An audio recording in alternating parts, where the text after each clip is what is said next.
Well, time now for another In the Legal Know with Vincent J. Russo. And today, we're talking about something that warms the heart and makes financial sense. Yes, Vincent is here to talk about charitable year-end gift giving. Welcome, Vincent. So we can give and also sort of save money at the same time? Absolutely. It's the win-win situation, right?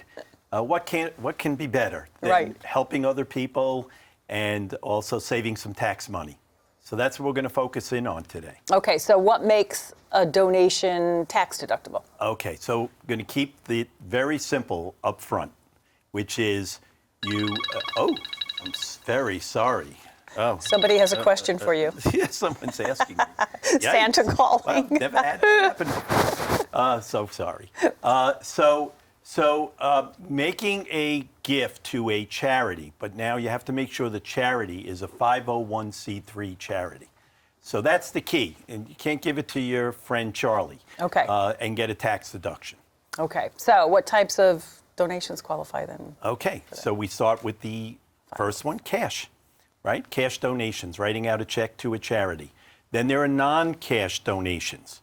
That could be a donation of a car or clothing or goods that are in reasonably good condition, or gifts of stocks or bonds. That's a great gift as well. As long as it's, again, a 501c3 charity. So that's easy to check. Just go online and you can Google the charity and they'll have information on that. Or there are websites that will give you a list of all the 501c3 charities. Okay, so somebody's watching us right now and say, okay, wow, I just didn't think about doing that. How do they maximize those giving dollars? Right, so you want to make the most out of it. Yeah. This is where you can be smart about it. So we have some financial strategies and tips here.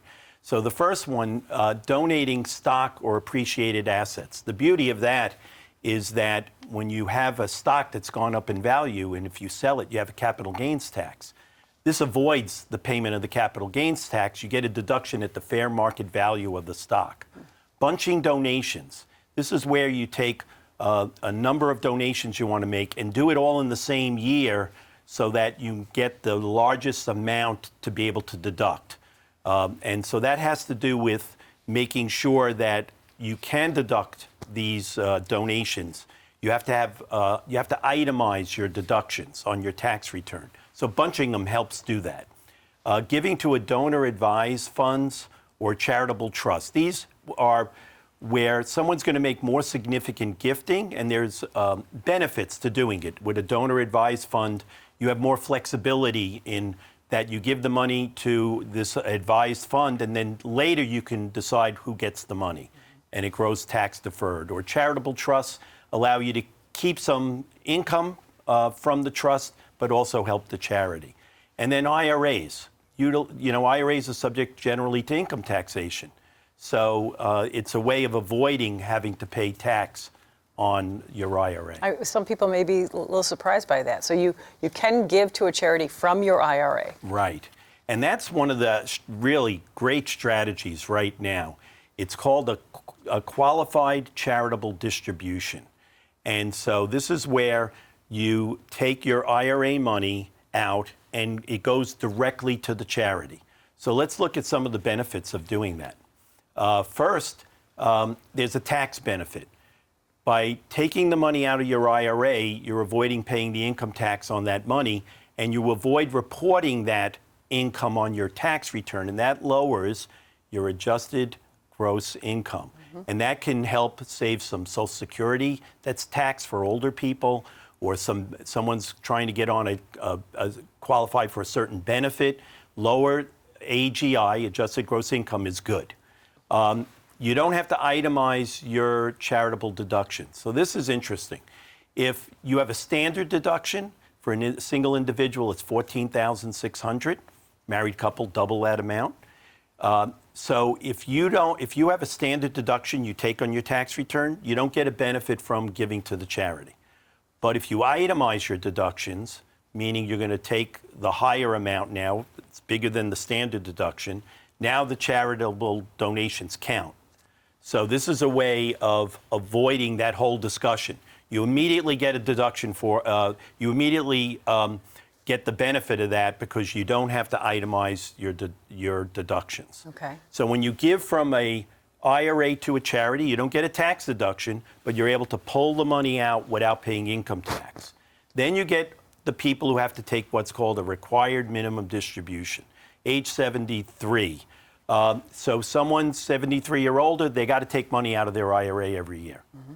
Now you could take the money from the charity, take the money from the IRA, give it to the charity, and have it count as a distribution against your required minimum distribution. Oh, okay. So that's another advantage. Yeah. And then you have to document all of this. You got to make sure you're getting a statement from the charity that they received the money from the IRA account. Okay. Complicated, but really, talk to a tax advisor. But it's a way of anyone who's older wanting to maximize their donations. Utilizing the IRA strategy is wonderful. Well, as you just said, talking to somebody who knows. What are some of the questions you need to ask before you do give to a charity? Okay. So I think it's key to make sure that you're comfortable with the organization you're going to be choosing. So first, what's their mission? Is it a charity you really want to help? And so understanding their mission is important. Financial transparency. Understanding how's this charity operating? How much of my dollar is going to really help people as opposed to paying for the organizational costs? What are the results of the money that is going to these charities? Who is actually going to benefit from it and how? And that's critical. And lastly, does it align with your beliefs and priorities? You want to make gifting intentional, and you want to make sure it aligns with your values. Right. So do your homework. Right. Yeah. Okay. What else? I know there's more things that we need to know. All right. So two things quickly. One is documentation. Okay. All right. That's important. So a gift of cash under $250, just have the canceled check is fine. But once it's over $250, you got to get a statement, a written acknowledgement from the charity saying this is how much you gave, what day you gave it, and that no goods or services were provided in exchange for the gift. Okay. All right. If it's non-cash, then again it becomes even more important that you document. And if it's over $5,000, you actually have to have an appraisal done. And then lastly, end of the year. Let's make those gifts now. If you write a check out by December 31st and put it in the mail, it still counts for this year. Okay. But if you give a stock to a charity, you have to make sure it closes and the transfer actually occurs by December 31st. So let's say the clock is ticking. Yes, the clock is ticking. All right. Yes. So as always, Vincent, thank you. I can't believe we're talking about the end of the year. Yes. Right? We'll be talking about New Year's resolutions next time I talk to you, probably. So thank you so much again, and Merry Christmas. Yes, Merry Christmas, and to all of these incredible team here at Catholic Faith Network. Just fantastic. Well,